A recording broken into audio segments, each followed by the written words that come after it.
Cari fratelli, care sorelle, trovarsi in questo Dear luogo brothers and durante sisters, l'anno giubilare to gather in this place during the Jubilee Year is a gift that we must not take for granted. dove soprattutto perché il pellegrinaggio Above all, it is a gift because to go on pilgrimage, to pass through the holy door, reminds us that life makes sense only when it is lived as a journey, when it knows how to keep moving forward, that is, when it is capable of making the reality of Easter present. It is good then to think how the Church, through celebrating the Jubilee in these months, has been remembering that she constantly needs to undergo conversion.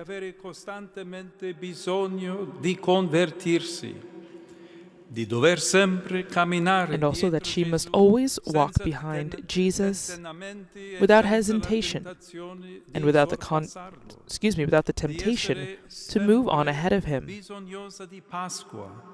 Indeed, she is always in need of Easter, that is, of passing over from slavery to freedom, from death to life.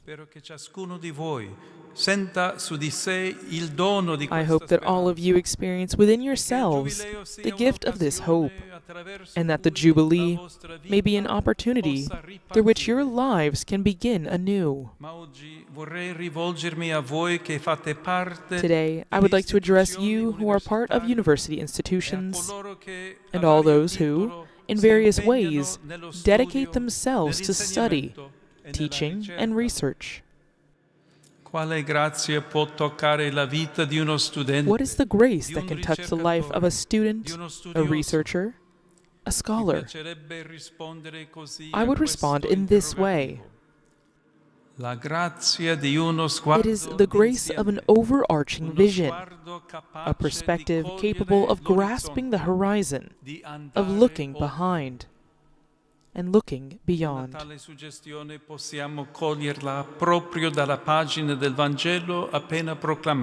We can see this insight in the Gospel passage just proclaimed, which presents the picture of a woman who was bent double and, healed by Jesus, can finally receive the grace of a new perspective, a broader vision.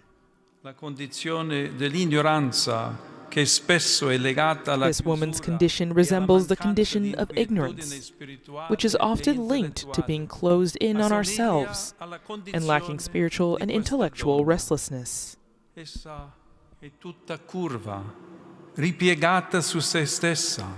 She is bent double, turned in on herself, and thus unable to look beyond herself. When human beings are incapable of seeing beyond themselves, beyond their own experiences, ideas, and convictions, beyond their own projects, then they remain imprisoned, enslaved, and incapable of forming mature judgments.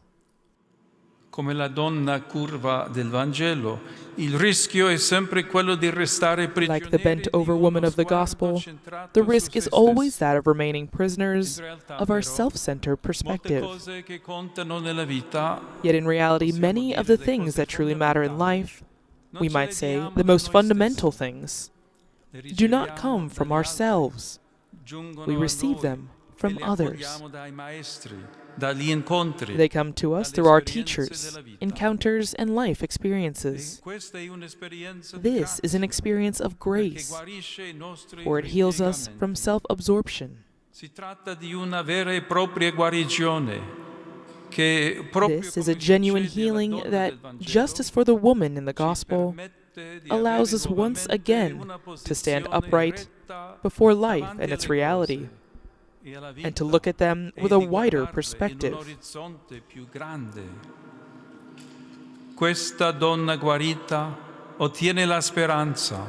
The healed woman receives hope, for she can finally lift her eyes and see something different. She can see in a new way. This especially happens when we encounter Christ in our lives, when we open ourselves to a change in our lives when we open ourselves up to a life-changing truth, capable of making us step outside ourselves and freeing us from our self-absorption.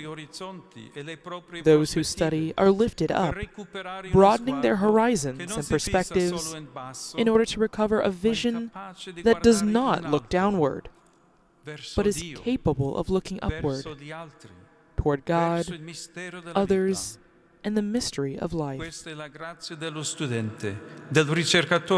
Indeed, the grace of being a student, researcher, or scholar means accepting a broad vision that can see far into the distance, that does not simplify problems nor fear questions, that overcomes intellectual laziness, and in doing so, also defeats spiritual decay.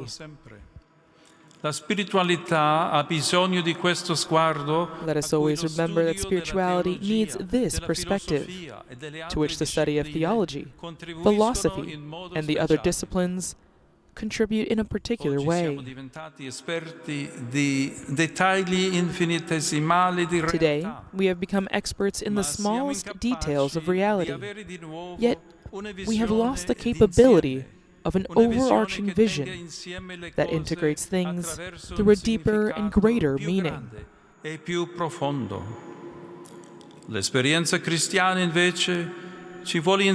Christian experience, however, wishes to teach us to look at life and reality with a unified gaze, capable of embracing everything while rejecting merely partial ways of thinking.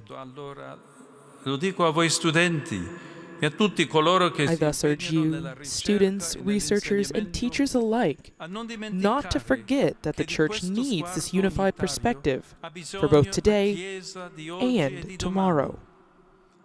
We can look to the example of men and women such as Augustine, Thomas Aquinas, Teresa of Avila, Edith Stein, and many others who knew how to integrate research into their lives and spiritual journey. We likewise are called to advance in our intellectual endeavors and the search for truth without separating them from life. It is important to cultivate this unity so that what happens in university classrooms and educational environments of all kinds does not remain an abstract intellectual exercise. Instead, it becomes capable of transforming life and helps us to deepen our relationship with Christ, to better understand the mystery of the Church, and makes us bold witnesses of the gospel in society. Dearest friends, study, research, and teaching bring with them an important educational responsibility, and I wish to encourage universities to embrace this calling with passion and commitment. To educate is similar to the miracle recounted in today's Gospel, for the activity of the educator is to lift up people, helping them become themselves and able to develop informed consciences and the capability for critical thinking.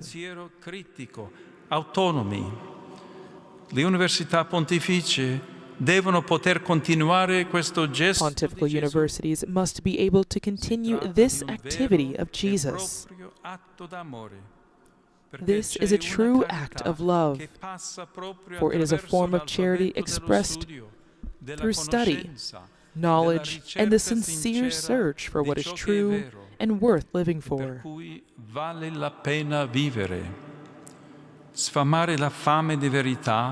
To feed the hunger for truth and meaning is an essential task, since without them, we would fall into emptiness and even succumb to death.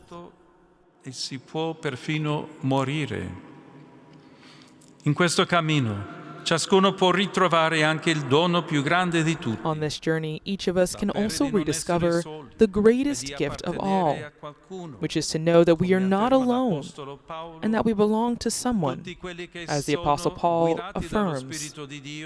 For all who are led by the Spirit of God are children of God. For you did not receive a spirit of slavery to fall back into fear, but you have received the spirit of adoption, when we cry, Abba, Father.